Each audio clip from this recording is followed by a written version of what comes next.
Bueno, Pilar, vamos a hablar del tema número 19, que sería en este caso paciente politraumatizado.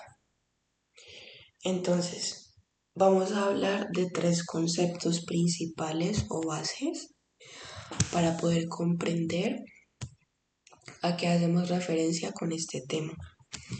Entonces me dice que un paciente politraumatizado es todo herido o todo paciente, sí, que presente dos o más lesiones traumáticas, las cuales afecten dos o más órganos y que en este caso esté afectando lo que es o comprometiendo la vida del paciente.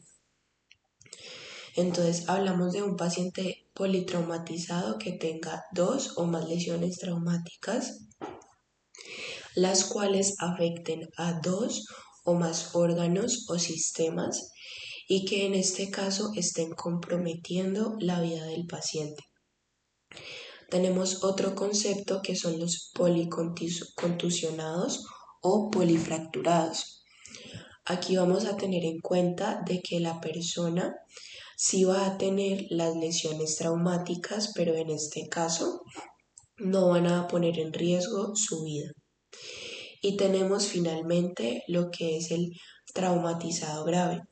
El traumatizado grave es la persona la cual presenta una sola lesión, pero esta única lesión lo lleva a lo que es un gran riesgo vital. Y básicamente el abordaje principal que se quiere lograr acá es poder evitar la muerte de lo que vendría siendo cada uno de estos pacientes. Y eso básicamente se quiere mediante una atención que sea de forma rápida y sistematizada, es decir, muy organizada para que así nada se pase por alto y le pueda dar un buen tratamiento y una buena intervención a mi paciente. En ese orden de ideas tenemos una distribución tromodal de muerte, la cual se va a caracterizar por tres etapas muy importantes en el paciente lesionado. Hablamos de una primera etapa, la cual dura primeros segundos y minutos tras el accidente, que estas principalmente tienen como consecuencia o van a desencadenar lesiones en sistema nervioso central, lesiones cardíacas o la rotura de grandes vasos. Y en este lapso de tiempo, al ser en este caso lesiones en sistemas tan importantes, pueden llevar al paciente a la muerte de forma inmediata o a los pocos minutos. Luego tenemos lo que vendría siendo la segunda etapa, que son los primeros minutos y unas horas tras la lesión. Aquí vamos a hablar que las principales causas asociadas a esto son los traumatismos cráneoencefálicos, como lo son en este caso un hematoma subdural o epidural, la obstrucción de la vía aérea, rotura de vaso, hemoneumotórax, laceración hepática, fractura de pelvis u otras lesiones que desencadenen hemorragia. Tener en cuenta que la única manera de yo poder actuar o intervenir a mi paciente con lesiones tan graves es básicamente prevenir, porque son lesiones tan fuertes que necesitan una atención de forma inmediata. Y muchas veces pues esto no es así, sino que se da la atención un tiempo después a el paciente. Y en ese orden de ideas vamos a hablar de una hora de oro.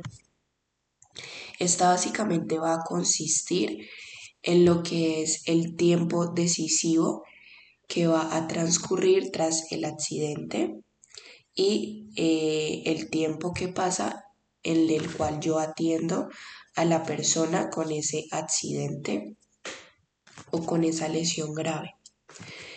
Y luego tenemos lo que vendría siendo la etapa número 3, que son varios días o semanas después del accidente, donde el paciente puede llegar a desencadenar una sepsis un fallo multiorgánico o alguna complicación a nivel quirúrgico. Y como te mencionaba, básicamente la finalidad de todo esto es disminuir el número de muertes, dando en este caso una atención precoz a lo que son los pacientes. Luego vamos a hablar de lo que es la asistencia inicial al paciente traumatizado. Esto es importante que tengas en cuenta que se debe de realizar en el lugar donde ocurrió el accidente, es decir, que esto es extrahospitalario, donde aquí vamos a hablar de lo que son tres eslabones fundamentales. Dame un momentico.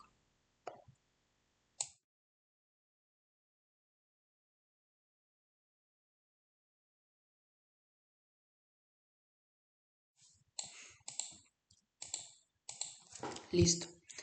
Esos tres eslabones fundamentales tenemos que el primero va a estar constituido por lo que vendría siendo el PAS. Y este básicamente va a estar compuesto por lo que son los testigos del accidente, es decir, esas personas que estuvieron en el lugar del accidente. Un ejemplo, alguna persona que iba caminando por ahí y pudo observar cómo se desencadenó el accidente, y pues en este caso esto es importante porque esa persona me puede decir cómo se desencadenó. Un ejemplo, no, lo que pasa es que el carro se chocó con un árbol, con un poste, o sea, con lo que haya chocado, como haya sido el accidente, me puede decir ese testigo o esa persona que estuvo ahí en el lugar del accidente, más no estuvo como involucrado en los eventos lesivos. Y acá también vamos a usar lo que es la regla del PAS, que básicamente es proteger, avisar y socorrer. Aquí debemos de tener en cuenta que es muy importante que cuando yo esté en el lugar del accidente yo pueda establecer un orden en ese lugar. El primero y el principal, como me dice la regla del PAS, es proteger. Hay que proteger en este caso tanto al paciente como a ti, como en este caso personal sanitario, de los peligros del entorno. Porque si en este caso estamos hablando de un accidente en una vía principal, pues van a pasar muchos carros. Y si de pronto yo no miro bien o no hago una protección adecuada de eso, pues al ser una vía principal puede que el accidentado remate y vuelvan otra vez y lo atropellen, o incluso a ti como personal también te pueda pasar algo similar. Por eso es muy importante lo de la protección del entorno en el cual se desencadenó el accidente. Y finalmente se tiene que alertar a lo que es el sistema de emergencias médicas, a bomberos, cuerpos y fuerzas de seguridad del Estado, y todo esto con la finalidad de poder socorrer a la víctima. En este orden de ideas pasamos al eslabón número 2, que mira que hace referencia a ese cuerpo de bomberos que yo ya activé previamente, y ellos son los que se denominan primeros intervinientes. La característica de ellos es que se van a encargar de la seguridad del lugar, es decir, que te van a ayudar a ti con eso, y porque ellos pues claramente están entrenados para poder actuar en situaciones así tan a corto tiempo y digamos situaciones complicadas o extrahospitalarias. Porque en caso de que un ejemplo del paciente esté atrapado en el carro, pues ellos también me van a ayudar a lo que es este proceso.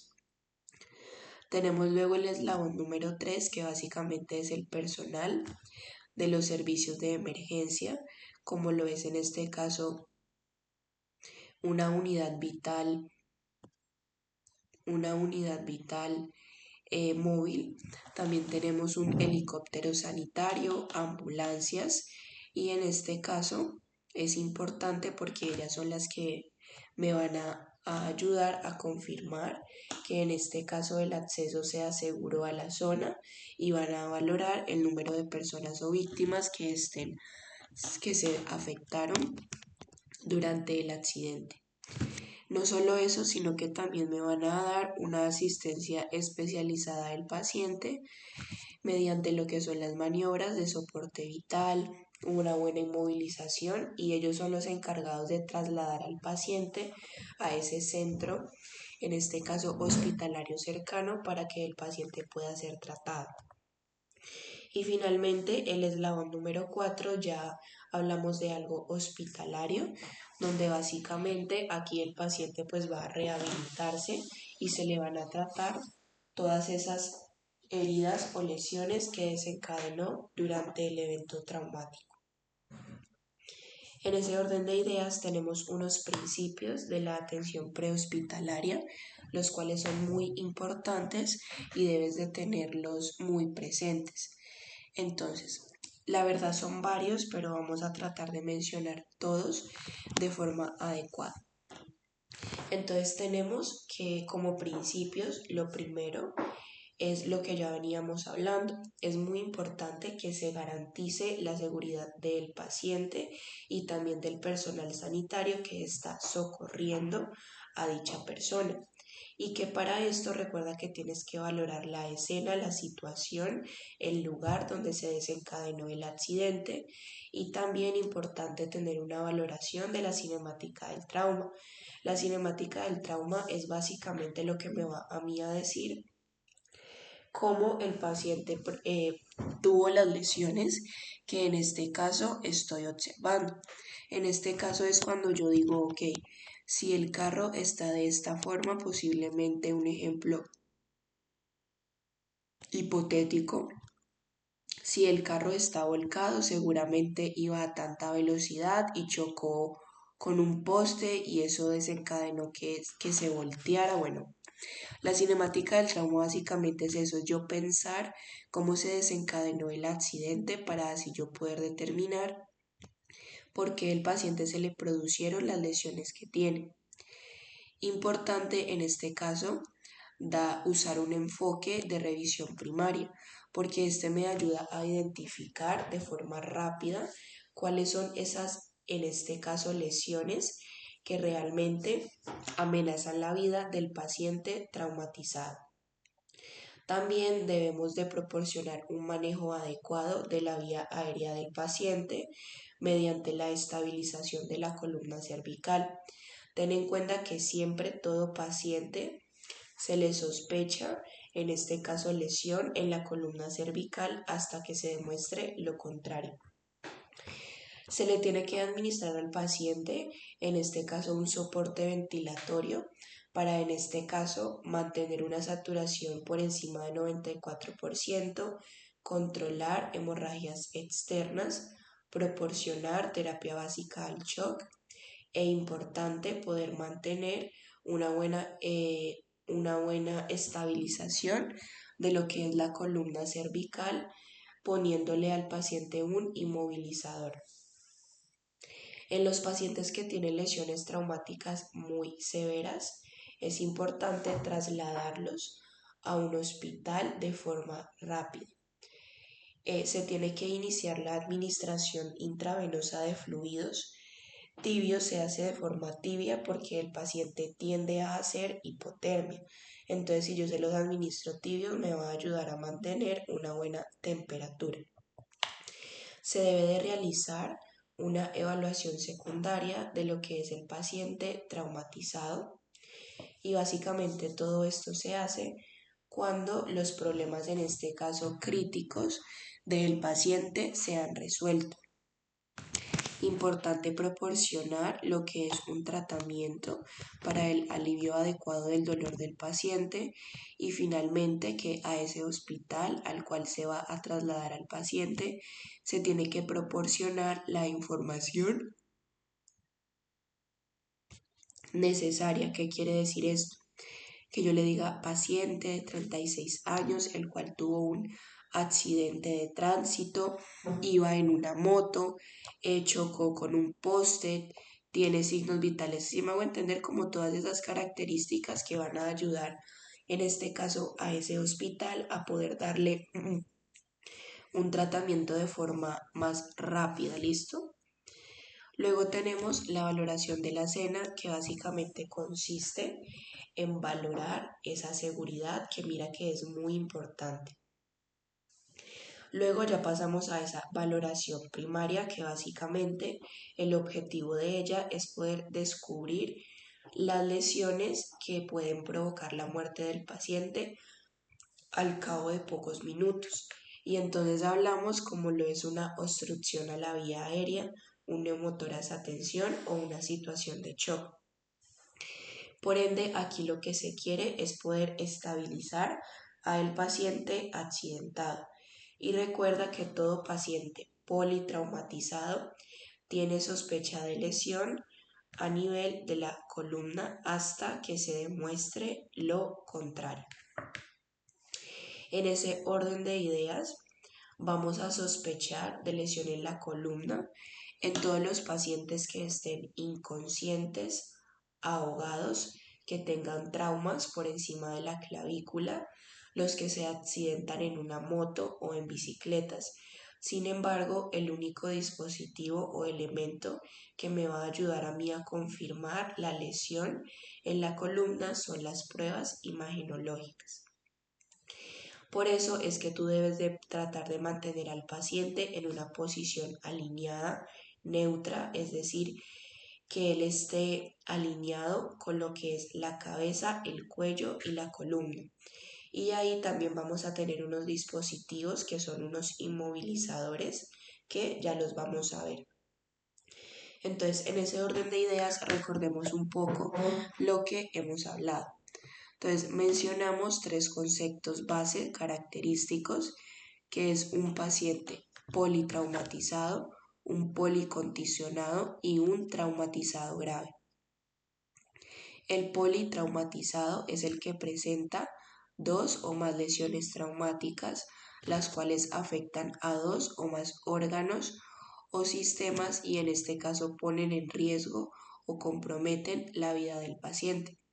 Los policontusionados son básicamente los que tienen las lesiones traumáticas pero no tienen el riesgo o el compromiso vital. Y el paciente traumatizado grave es el que presenta una sola lesión, pero esa única lesión tiene un riesgo vital o un compromiso vital. En ese orden de ideas tenemos lo que serían tres etapas de la distribución tromodal de la muerte. La primera etapa mencionamos que eran los primeros segundos y minutos después del accidente, donde se podían desencadenar lesiones en sistema nervioso central, cardíacas y rotura de grandes vasos. Lo segundo o la segunda etapa, que es de los primeros minutos hasta unas horas tras la lesión, hablábamos que aquí las principales lesiones o traumatismos implicados son los traumas cráneoencefálicos, obstrucción de vía aérea, rotura de vaso, fractura de pelvis u otras lesiones que produzcan una hemorragia muy grave. Aquí también mencionábamos la importancia de la hora de oro, que es básicamente el tiempo que transcurre desde el accidente hasta que el paciente recibió atención para tratar esas lesiones traumáticas. Y finalmente la etapa número 3, en este caso son varios días o semanas después del accidente, lo cual puede ser desencadenado por sepsis, fallo multiorgánico o alguna complicación a nivel quirúrgico. En ese orden de ideas vamos entonces a tener en cuenta lo que es después la asistencia inicial o in situ. Esto básicamente consiste, hemos mencionado, en poder darle una asistencia inicial al paciente traumatizado grave, donde hablábamos de 4 eslabones. El primer eslabón mencionábamos que eran los testigos del accidente y correlacionado con la regla PAS, que era proteger, avisar y socorrer. Protejo al paciente del entorno y también me protejo a mí misma de ese entorno. Debo de alertar al sistema de emergencias médicas, bomberos y cuerpos y fuerzas de seguridad del Estado y finalmente socorro a la víctima. Como segundo eslabón, pues básicamente es cuando esa ayuda que yo pedí del cuerpo de bomberos, en este caso llega al lugar y ellos van a ser los primeros intervenientes encargados también de lo que es la seguridad.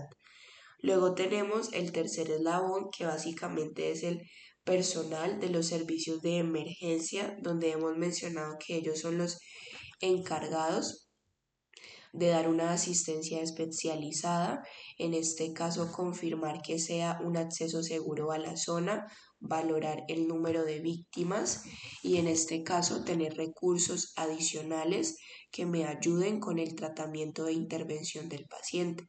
Y en el cuarto eslabón ya hablamos de algo hospitalario, que es para tratar las lesiones que el paciente tiene. Ahí mencionamos lo que eran entonces los principios de la atención prehospitalaria al trauma, que eran varios, pero eran muy importantes. Hablábamos de garantizar la seguridad de lo que era el paciente y también de mí misma o de ese personal sanitario que esté ahí interviniendo, valorar la escena y en este caso ahí voy a tener la correlación con valorar la cinemática del trauma, que es lo que me va a decir a mí que le produjeron las lesiones al paciente. Importante que en este caso se use el enfoque de revisión primaria para poder identificar de forma rápida las lesiones que amenacen la vida del paciente. Se debe también de proporcionar un manejo adecuado de la vía aérea, manteniendo esa estabilización de la columna cervical. Ten en cuenta que siempre vas a sospechar de lesión en columna cervical. Darle un soporte ventilatorio, mantenerlo, recuerda, por encima del 94%.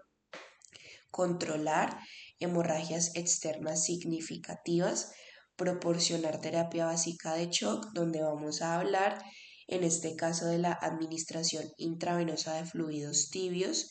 Recuerda, muy importante mantener una buena estabilización de la columna, el cuello y la cabeza, que estén alineados y neutros. En los pacientes que tienen lesiones traumáticas muy graves o severas, deben de trasladarse de forma rápida al hospital. Importante darle al paciente una terapia o lo que es un alivio al dolor. Importante hacer la evaluación secundaria, pero recuerda que esto es al final, cuando ya has resolvido los problemas críticos del paciente. Importante que al hospital al cual yo voy a trasladar al paciente le dé la información precisa y adecuada. Hablábamos de la valoración de la escena, que es básicamente la seguridad de la escena. Tener acá en cuenta luego la valoración primaria, que en este caso hace referencia a lo que vendrían siendo descubrir las lesiones que en pocos minutos pueden provocar la muerte del paciente, donde mencionábamos que entonces podía ser obstrucción a vía aérea, neumotoras o alguna situación de shock. Acá mencionábamos que básicamente todo paciente politraumatizado, tú siempre vas a sospechar de lesión en la columna y que todo paciente que en este caso esté inconsciente, ahogado, que tenga un traumatismo por encima de clavícula o accidentados en moto, son los cuales yo voy a sospechar con mayor seguridad una lesión en columna. Por ende, mencionábamos que debíamos de tener una posición neutra en lo que es cabeza, cuello y columna. Ahora vamos a continuar con lo que es el sistema XABCDE, donde ¿qué tenemos? Tenemos en este caso que básicamente me sirve para detectar de forma rápida cuáles son esas lesiones graves que tiene el paciente y tratarla de forma inmediata. Acá es importante que tengas en cuenta que tú no puedes continuar con lo que es la letra siguiente si tú no has resuelto, en este caso, la letra en la que estás. Es decir, mira que aquí me dice X, A, B, C, D, E. Si tú no has resolvido la X, tú no puedes pasar a la A. Tienes que haberla resolvido para poder pasarla. En eso tenemos que entonces la X va a consistir en lo que es el control de hemorragias externas exsanguinantes, donde lo puedes hacer mediante dos procedimientos. Una compresión directa, que básicamente lo vas a hacer con gasas o apósitos, o también puedes usar agentes hemostáticos. Pero sin embargo, si tú le haces compresión directa al lugar de sangrado y esto no es efectivo o incontrolable, tú ya vas en este caso a hacer uso de un torniquete. Que el torniquete puede ser realmente cualquier cosa, puede ser una venda, un pañuelo, cualquier cosa que tú tengas a la mano para hacer la compresión. Entonces no sé si de pronto tú has visto, pero el torniquete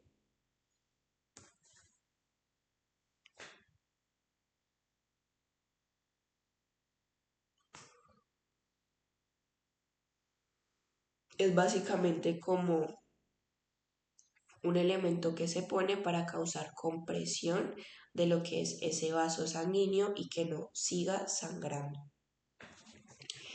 Luego de que ya resolvimos lo que vendría siendo esa hemorragia externa, vamos a pasar a la A.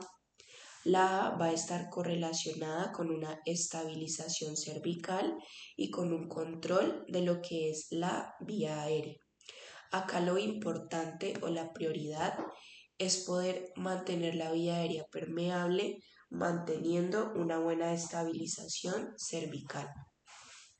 Importante que tú sospeches de obstrucción de vía aérea cuando tú observes que el paciente tiene un bajo nivel de conciencia, una dificultad o un trabajo respiratorio, estridor, movimientos respiratorios mínimos o ausentes, y en este caso, si está la posibilidad, se le puede dar al paciente lo que es un dispositivo manual, bolsa mascarilla o un balón autoinflable.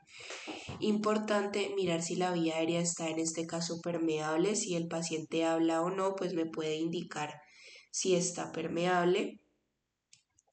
Sin embargo, en pacientes que estén inconscientes o que tengan un bajo nivel de conciencia, como lo son esos pacientes que tienen una pérdida de tono de tejidos orofaringios, la lengua se cae y produce la oclusión de la vía, es cuando en este caso yo de varias maneras puedo hacer una inmovilización cervical manteniendo la apertura de la vía aérea, donde tenemos la elevación mandibular y la tracción mandibular.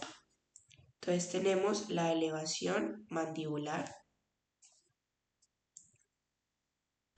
Mira.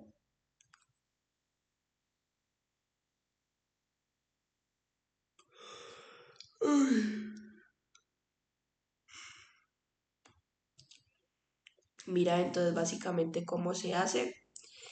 Ten en cuenta que entonces estas maniobras las mencionábamos en RCP de niño, que básicamente son maniobras que se hacen en cualquier de pronto paciente que yo vaya a intervenir y estemos en un entorno prehospitalario.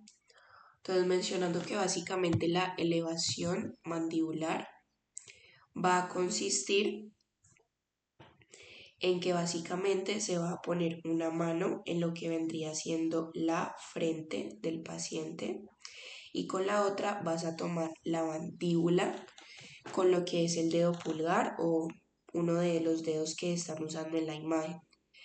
Y en este caso es importante pues que ese dedo pulgar se introduzca en lo que vendría siendo la boca para poder mantener lo que sería esa apertura de la vía aérea. Solo que aquí la verdad no encuentro como la imagen. Ah, mira.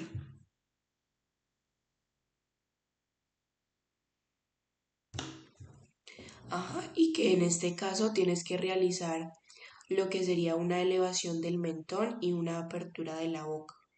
En la tracción, básicamente tú tienes que arrodillarte detrás del paciente, pones en este caso una mano a cada lado de la cabeza y pones los dedos detrás de lo que son los ángulos de la mandíbula, elevándola hacia arriba y en este caso sin mover el cuello ni la cabeza, muy importante. Listo, en ese orden de ideas, esas son como las dos maniobras que se deben de hacer. Luego vamos a hablar de lo que es la cánula orofaringia, que básicamente es un tubo que me va a evitar el desplazamiento de la lengua hacia la vía aérea y no va a permitir que se obstruya. Hay diferentes tamaños y mira cómo yo lo voy a medir para darme cuenta cuál es el adecuado para mi paciente. Importante que la técnica para introducir esto es que la parte cóncava esté hacia el paladar y en este caso se haga un giro cuando yo lo introduzca por completo. Sin embargo, en lactantes que se introduce esto, la concavidad debe de ir hacia abajo, ¿vale? Importante. Sin embargo, aparte de la lengua, hay otras cosas que me pueden desencadenar una obstrucción de vía aérea, como lo es la sangre o el vómito, y aquí básicamente lo que se debe de hacer es una aspiración de la sangre o del vómito. Cuando sea una obstrucción por cuerpo extraño, pues lo ideal es retirar el cuerpo extraño, donde aquí tenemos las pinzas Magil, que son las que se pueden usar para la extracción de ese cuerpo. Otra opción es que en este caso se tenga que hacer una intubación endotraqueal y básicamente se hace cuando el paciente está en una parada cardiorrespiratoria, una vía aérea no mantenible, una obstrucción de vía aérea no suelta, un cuerpo extraño no accesible, un traumatismo facial o laringio, un shock o deterioro neurológico, que sería un Glasgow por debajo de 9. Sin embargo, siempre se tiene que mantener ese control a nivel cervical.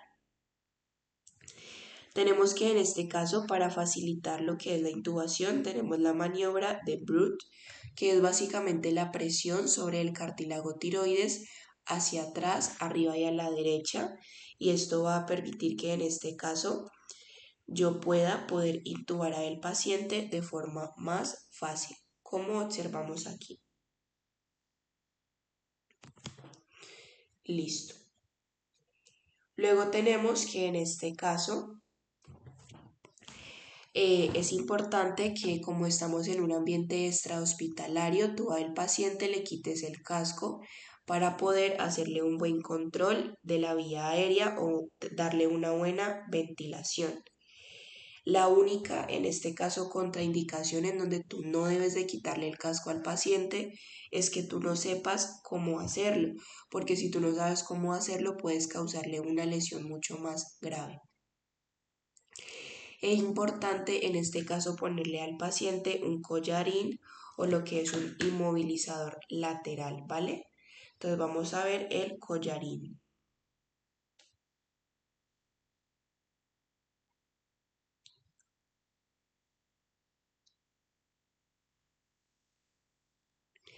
Básicamente con eso tú vas a inmovilizar al paciente. Con eso es lo que tú le puedes poner a un paciente siempre en todos, porque en todos vas a tener una sospecha de lesión cervical a menos de que se demuestre lo contrario.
¿Usted es profesional colombiano y está buscando cómo inmigrar legalmente a los Estados Unidos? Continuar con las siguientes.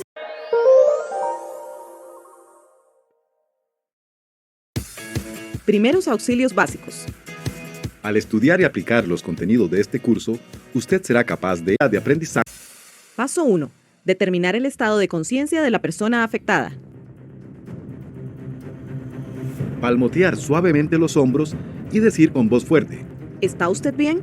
¿Le puedo ayudar? Si responde, asegúrese que no tenga problemas para respirar. Si no responde, pida ayuda y continúe con la revisión primaria. Paso 2. Abrir la vía aérea. Esto se puede realizar mediante dos métodos diferentes. El primero es la inclinación de la cabeza y elevación mandibular.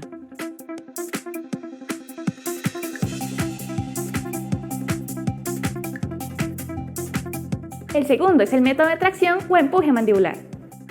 Este método solo debe utilizarlo si el mecanismo de lesión le hace sospechar de lesiones en el cuello o en la columna vertebral. Paso 3. Revisar la respiración.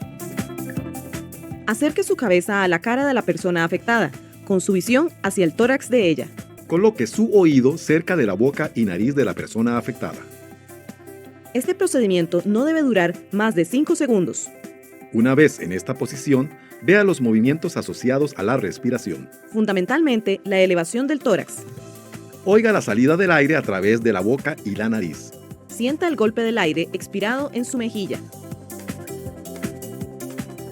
Paso 4. Determinar la circulación.